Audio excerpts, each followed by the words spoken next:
Hey, let me show you how you can fix this issue when you cannot pair your JBL Go 4 with your Android smartphone, iPhone or any other device.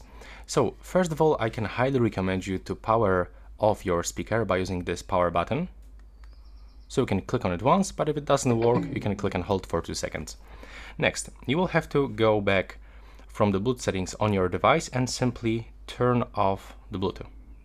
Now turn it on back, then enter for the pairing list, and now you have to turn on your speaker by clicking on the power button once. Now just wait until it will be turned on, and as you can see in my case it's already in the pairing list. But if it doesn't work, you have to click and hold play button and volume up button together until your speaker turns off. It will take around 2 or 3 seconds. Now we can release both buttons and then click once on the power button. Now the speaker is turned on, click on the Bluetooth button once to enter the pairing mode. Now go back from the list, open it one more time, select JBL Go 4, wait for the connection, and there we go, now we can connect. So that's all for this video. Right now please subscribe to my channel.